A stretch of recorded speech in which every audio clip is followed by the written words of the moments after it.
So going back to, and we're actually not off subject at all, but going back to the statues. Yes. Okay. So I'm looking at this and I'm thinking, you laughing at me? No, you're doing good. Now you about to drop some good knowledge. No, I don't know that I am. I'm just giving my opinion. And to be real, I may need some adjustment in my thinking. I probably do. Certainly subject to be wrong. So, I'm looking at the people that are tearing down the statues, not the people who are funding all that, but the people who are there and they're tearing down the statues. And it's hard to not understand how they feel a little bit. Like I mean, I'm not the one tearing down the statues. I can only presume that this is going through the minds of some of these folks, but it seems like you got to be thinking that I refuse to celebrate the racist history of America, and I refuse to prop up a system and elevate a system that has oppressed me or my dark-skinned brethren, and I want to fight against the system. I want to do something radical against the oppression that's been holding us down for so long. Like it's hard not to say amen to that. That of itself, and as you said before, if that's all that it was, and there were no other implications at all, tear it down. It's okay. Sure, tear it down. But the problem is it's impossible that there's no other implications. Yes, sir. There are other implications, and so then you go to the other side, and there's a whole lot of validity to that viewpoint. First of all, how about a nation that forgets its history is doomed to repeat it, or a people that forgets its history is doomed to repeat it? Okay, and if we erase the memory of slavery, then they're going to put slavery on us in a different way. And I actually believe that that's what is actually happening.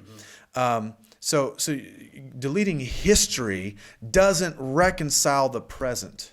That's right. That's correct. Reconciling history reconciles the present, and you can't reconcile history by dispensing with history. You have to look at history square in the face and acknowledge what happened on either side of the narrative and draw the good in and the bad in and cast the bad away and draw the good in vessels, right? So there's that. I think that's something that we have to acknowledge. And furthermore, you said something earlier. Did everything Thomas Jefferson do was bad?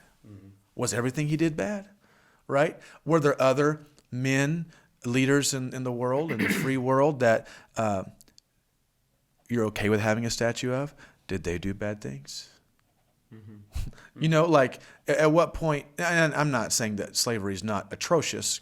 American slavery is one of the most atrocious things to ever be perpetrated in the world, in history, but I'm just saying, where do you stop tearing down history and deleting historical figures from our memories because something that they did was very bad? You have to delete yourself. Like it would actually be terrible. Now someone's gonna want to censor this, and God bless them for it. But I'm being sarcastic. But if we delete Adolf Hitler out of history, we do great harm to humanity. Yes, sir. Yes, sir. No, why? Adolf Hitler was a monster, wicked man, terrible person. So you're saying that you're not, and I want you to finish your thought, but you're not by any means advocating the actions of the man, the wicked man. Not defending him Adolf at all. Hitler. Wicked. Adolf Hitler was wicked. But- and I'm not even taking, I don't even have to take the position that he did some good things. You can say everything if everything Hitler did was bad and all he ever bled out of his pores was evil, and maybe that's true. It wouldn't help us to delete his memory from history. Why? Because then they'll be putting us in concentration camps. Right?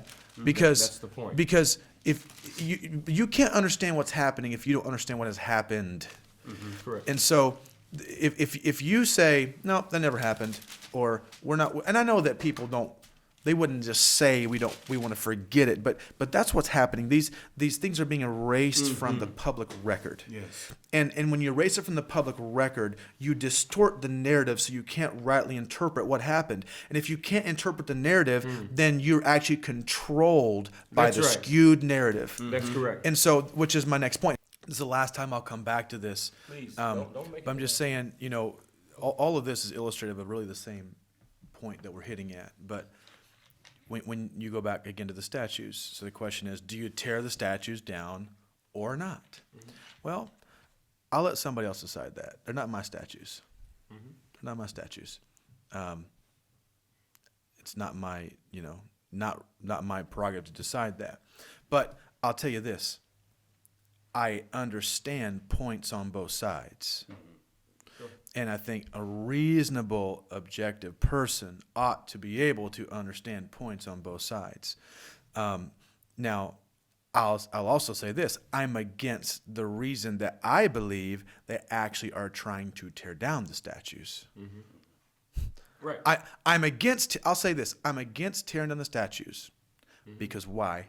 I think they're doing it. That's good. Absolutely. And this is why the right people have to be talking, because you can say that from sincerity and love for all of humanity, your fellow man. Mm-hmm. But the moment, the way the conversation's framed up on the internet and on the media and on the news and on social media and everywhere else is the moment you say, I'm against tearing down the statues. Oh, see there, you're a racist. You hate black people, and you're an insensitive, hateful, white bigot. Yes. Yes. That's and what so, happens.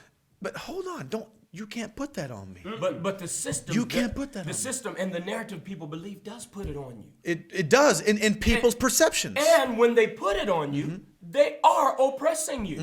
They don't know you. You can't tell me. That is oppressive. You can't say that.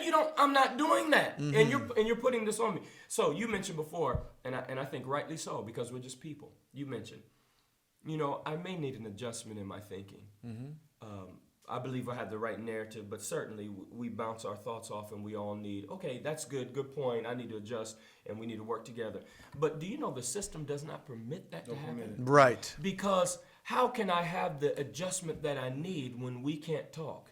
When every time I say something, now I'm triggered. Now you're a Trump. Right. You are a black pride. You are this. You're a white bigot. Okay, we can't even have a conversation to correctly adjust our thinking, which no doubt, because we're not God, no doubt there are points where our adjustment, where our thinking could be adjusted and refined. No Certainly. doubt. There's no question about it. We're capable of being wrong, misjudging Brother, something. There's no question about it. But if we can't bounce our thoughts off, if we can't do this, if we can't even have a civil conversation, then we'll never even reach the adjustment, which again is evidence that there's an oppressive narrative that people are believing.